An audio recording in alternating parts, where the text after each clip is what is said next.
पाकिस्तानी सिपाहियों को उस ट्रक में कोई नहीं दिखा, मगर मेजर विक्रम खटाना और उनके तीनों साथी ट्रक पर ही थे।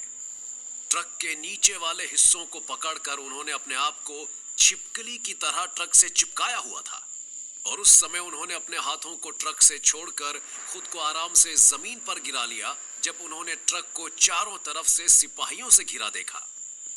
अगले ही पल चारों ने कलाबाजियां खाकर अपने आप को ट्रक के नीचे से निकाला और अपनी अपनी गनों से धुआंधार गोलियों की बरसात कर दी। ट्रक के आसपास मौजूद पाकिस्तानी सिपाहियों को पता ही नहीं चला कि कब हिंदुस्तानी गोलियां उनके शरीरों में सुराख करती हुई चली गई और उनके शरीरों से आत्मा निकलकर परमात्मा से मिलने चली गई। मेजर विक्रम खटाना जबड़े भींचकर गोलियां चलाते हुए चीख कर अपने साथियों से बोले, कोई बचना नहीं चाहिए, सभी को भून डालो। उनके एक दूसरे साथी ने जवाब दिया, चिंता मत कीजिए सर, एक एक गोली काम आएगी। हर अलग गोली पर अलग दुश्मन का नाम लिखा है। तभी अपने आप को बचाता हुआ कमांडर अशरफ बिलाल चीखा, यह जिंदा बचकर नहीं जाने चाहिए। जब इनकी लाश यहां से जाए तो इनके शरीरों में इनके वजन से ज्यादा गोलियां होनी चाहिए। लेफ्टिनेंट कमांडर बशीर ने भी चीख कर अपने सैनिकों को हिदायत दी, इनका निशाना स्टोर रूम हो सकता है, ध्यान रहे इनमें से कोई भी वहां पहुंचने ना पाए। मेजर विक्रम खटाना ने जवाब दिया, हम अर्जुन के देश के हैं कमीनों, हम जो लक्ष्य साध लें उसे बिना भेदे वापस नहीं जाते। अगर हम हथियारों से भरे उस स्टोर रूम को अपना निशाना बनाने आए हैं तो उसे अपना निशाना बनाए बिना यहां से नहीं जाने वाले, जान रहे या ना रहे। मेजर विक्रम खटाना और उनके साथी दुश्मनों को दुश्मनों के घर में ही खत्म करने का जो इरादा लेकर आए थे उसे वे सभी पूरे तरीके से अंजाम देने में लगे हुए थे। उनके हथियारों से निकली गोलियां दुश्मनों की जान की दुश्मन बन रही थी। लाशें बिछाने में न मेजर विक्रम खटाना पीछे थे और न ही उनके साथी। चारों तेजी से स्टोर रूम की ओर बढ़ रहे थे। तभी अचानक ठीक उनके सामने आकर फूटे उस बम ने उनके कदमों को रोक लिया। मेजर विक्रम खटाना सहित उनके तीनों साथी बम के धमाके की चपेट में आकर कई फुट ऊपर हवा में उछले और फिर नीचे गिरे। सबसे पहले मेजर विक्रम खटाना ने अपने आप को संभाला। उन्होंने संभल कर देखा तो धूल के गुबार में भी उन्हें अपने दो साथियों की लाशें अपने पास पड़ी दिखाई दी, जबकि उनका एक साथी मौत से जूझ रहा था। मेजर विक्रम खटाना तुरंत उसे संभालते हुए उससे बोले, हरभजन तुम ठीक तो हो ना? हरभजन। घायल हरभजन बड़ी मुश्किल से बोला, जी सर मैं ठीक हूं, लेकिन इस समय महत्वपूर्ण सवाल यह है कि दुश्मन ठीक नहीं रहना चाहिए। नहीं रहेगा हरभजन, मैं एक एक के लहू से यहां की धरती लाल कर दूंगा। सर आप मुझसे सीनियर हैं सर, एक बात कहना चाहूंगा, आप बहुत बहादुर हैं सर, लेकिन आपका दिमाग आपसे भी ज्यादा बहादुर है। हम दुश्मनों के जिस खेमे में हैं वहां दुश्मनों की संख्या बहुत अधिक है।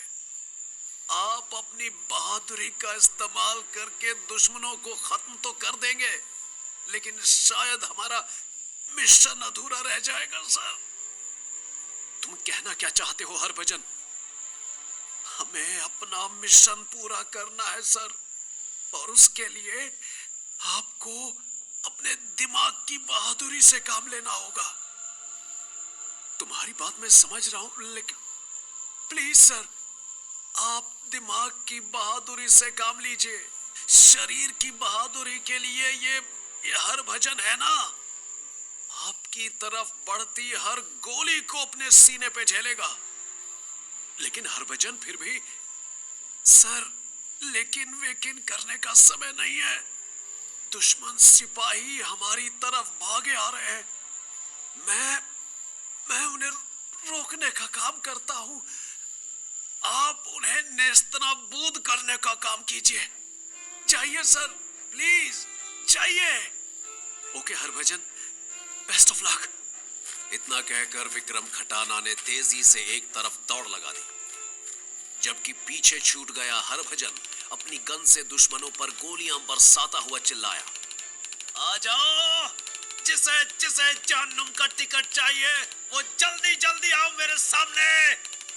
पाकिस्तानी सिपाही भी पोजीशन लेकर जवाबी फायर करने लगे।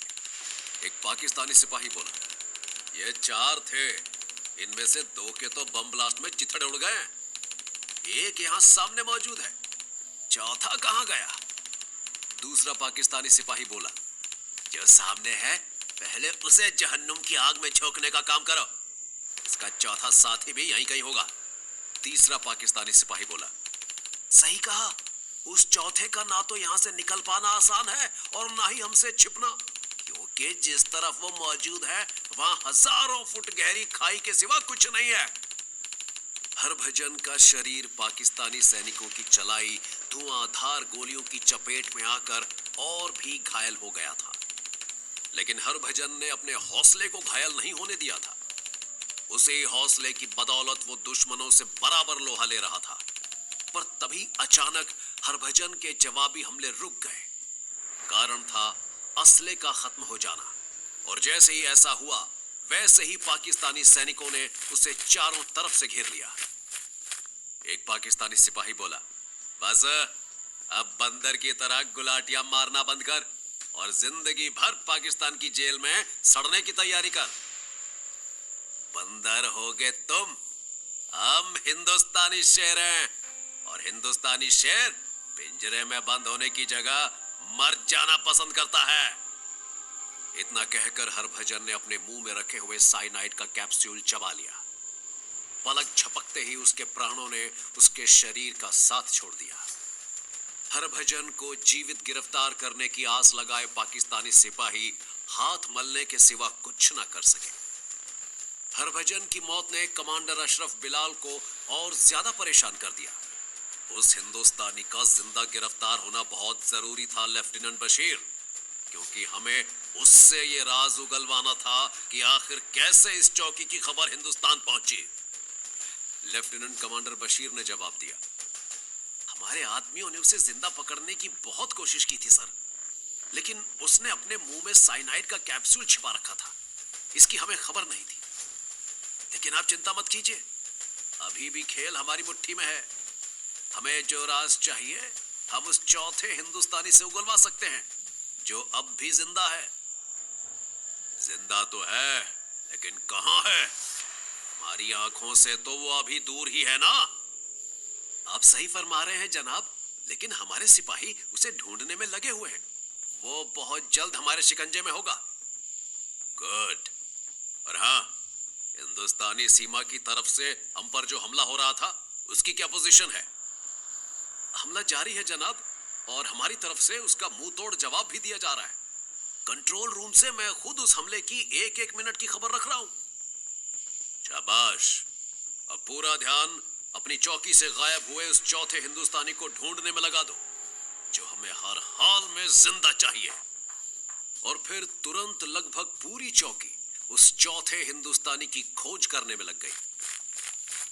एक सिपाही ने कहा, वो इधर ही भागकर आया था। अगर वो इधर आया है तो यहां से कहीं और जा नहीं सकता, क्योंकि इधर हजारों फुट गहरी खाई में कूदने के सिवा उसके पास कोई रास्ता नहीं है। और जिसे अपनी मौत का जरा भी खौफ होगा ना, वो इस हजारों फुट गहरी खाई की तरफ देखेगा भी नहीं। तो फिर वो कहां गया?